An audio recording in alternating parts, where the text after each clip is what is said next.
Comme chaque matin, la présidente demande aux accusés s'ils ont été soumis à des fouilles à nu avec génuflexion. Aujourd'hui, tous confirment, sauf Mohamed Abrini et Oussama Krayem, qui gardent le silence. C'est à ce moment que Salah Abdeslam déclare. Depuis le début, j'ai fait les choses dans les règles, mais dans ces conditions, ce n'est plus possible. Je vais retourner dans la souricière et j'y resterai jusqu'au verdict. Aujourd'hui, on fait le constat que des décisions de justice ne sont toujours pas respectées par le ministre, qui se fout vraiment du monde puisqu'on a des décisions stéréotypées de jour en jour qui sont exactement les mêmes. À part la date, rien ne change. Des coups et blessures hier, c'est effectivement assez compliqué de pouvoir se défendre dans ces conditions. Et donc effectivement, il a décidé de quitter l'audience.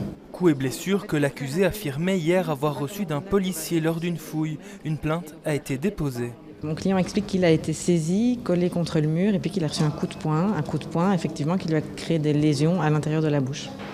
Impossible à ce stade de savoir si Salah Abdeslam changera d'avis et reviendra prochainement. Reste aussi à savoir si cette décision de ne plus assister aux audiences fera tache d'huile auprès d'autres accusés.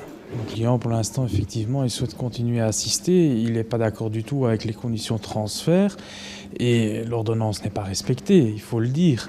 Mais mon client estime à ce stade que malgré ces éléments-là, il doit être présent pour quand même assister à son procès. Du côté des parties civiles, on dénonce un nouvel écueil dans le procès, même si on espère un retour rapide à la normale. Nous espérons simplement que c'était un mouvement d'humeur ce matin, une nouvelle manifestation de ce que pour lui les conditions de transfert sont inacceptables. C'est essentiel qu'il vienne, en tout cas, j'espère qu'il prendra ses responsabilités par rapport aux personnes qui attendent des réponses. Malgré tout, l'audience du jour sur le fond s'est poursuivie normalement.